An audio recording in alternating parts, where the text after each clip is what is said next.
When I was a kid, I discovered my playground was underwater. Diving deeper unlocked a secret door to a magical world. These bright light spires from above and below, like a cathedral. The feeling of being held by a soft, fluid embrace. The quiet, effortless flow. Unique creatures in a life I'd only imagined in my dreams. Here, I could do anything. Here, I could fly. Aloha sailors, thank you for joining me for another episode of my Salty Sea Life. If you're new to the channel, my name's Larkin and I will be your host as we take an inside look at what it's really like to live and work aboard a ship in the salty seas. In this show, I will take you behind the scenes on the ship and what life is like for a sailor off the ship. From the intro, you can tell that I am all about that water. So it's no surprise this Kentucky girl packed her bags, moved near the ocean, and started working on ships. But working on ships wasn't enough. I wanted to be in the water. I wanted to be a mermaid. I think we actually made a video about it, with a dance sequence, of course.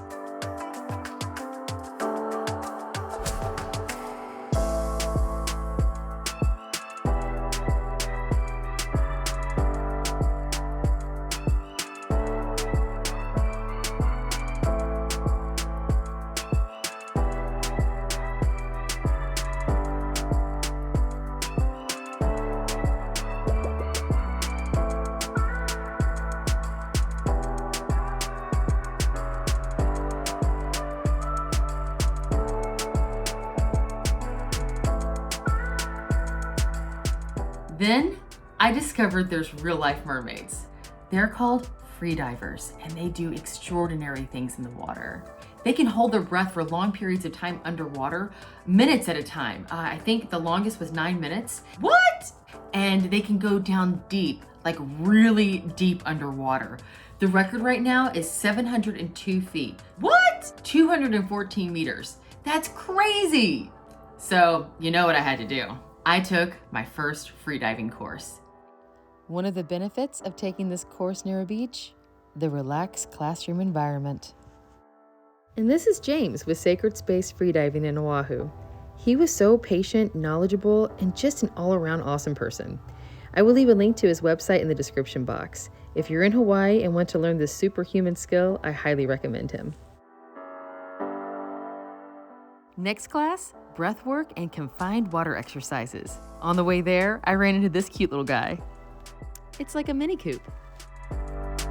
And this cute little guy. Hey buddy, come here. Hawaii, you are too much.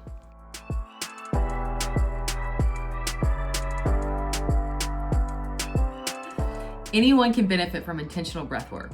I know it may sound silly, we breathe all the time and we don't even think about it.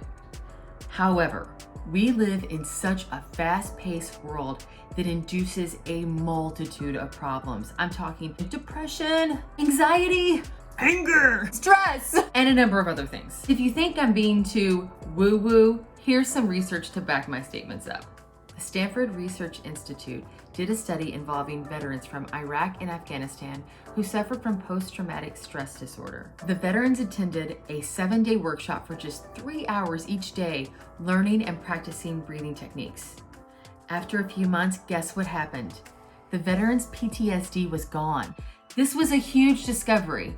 At the time of the study, we were losing an average of 20 veterans a day to PTSD-related suicides, showing us that the medications that were being used to keep these symptoms at bay were not working. Today, the United States Defense Department, the lowest people on the woo-woo scale you can find, are breathwork advocates.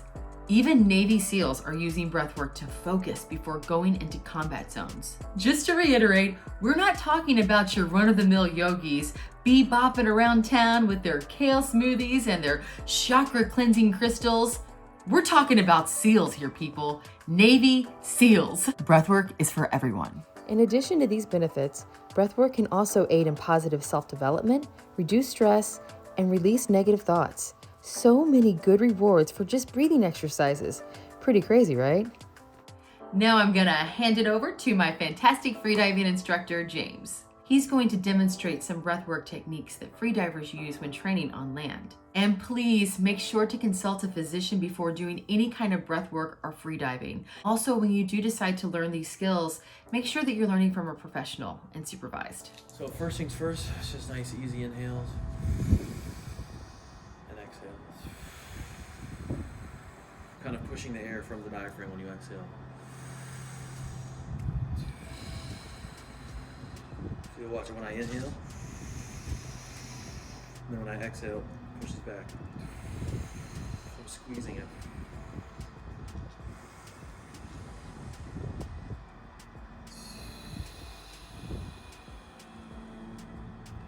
And then like earlier I was talking about just doing the reps, so I'll just do quick inhale, exhale. It's almost like a hyperventilation, which is the only time we want to do this, is just stretch out the diaphragm, so like this. So this is not for a breathe up. We don't use this in freediving at all. This is just for dry land training to help stretch the diaphragm out. Okay, so when you've done a few rounds of that, or however long you want to do it, then basically what you want to do is just do some nice breathe ups. So just nice passive diaphragmatic breathing, so inhales and exhales for as long as you like. Okay. And basically how this is working is that whenever you're ready, you're going to do a nice long exhale. And then this exhale is going to extend. You're going to try to push all the air out of your whole diaphragm, your thoracic muscles, and then you're going to actually lean forward. And I'll demonstrate. I'm just going to tell you what's going to happen. Okay. You're going to lean forward while still pushing that air out. The whole time you're going and you're venting air out. You can actually move back and forth like this to help crunch the air out more. Think of it, you're like literally trying to squeeze it out of you.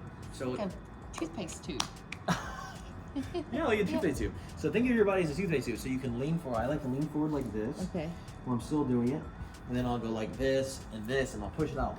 And then whenever you feel like you literally have sucked all the air out of you, basically, you push it all out, you're going to use your diaphragm and just basically suck in as much as you can, as hard as you can in this area. And at that point, you're already creating a negative space because you've already basically expelled the air out. And then you're just going to hold that for as long as you can. Okay, that's just a starting level. Like you can go crazy in the different such of the stretches, but the basis of Udandi Banda is basically creating that vacuum, simulating the negative pressure, which then would simulate a deep dive. Okay. Right, so like anything past 18 meters, this will basically simulate what you're feeling at like 90 to 100 feet, 24 to 30 meters. Okay. Right, so this is how it looks. So I've done my breathing just for the sake of the time. I've done my breathing, I'll relax, and then my last exhale.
Whenever you're ready.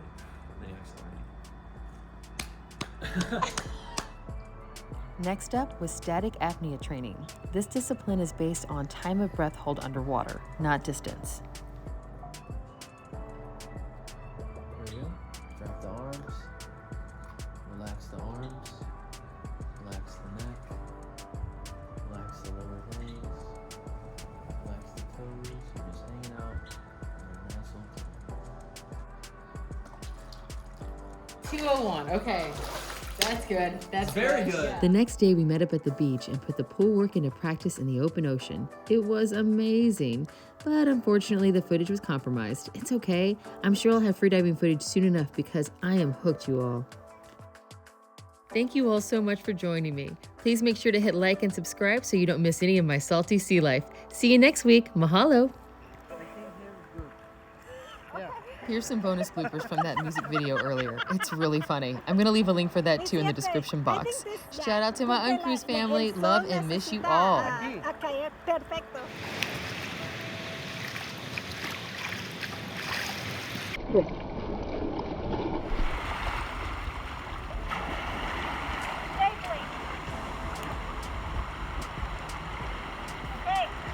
Rolling.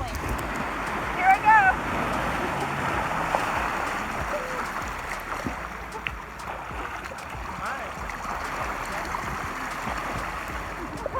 It's a merman.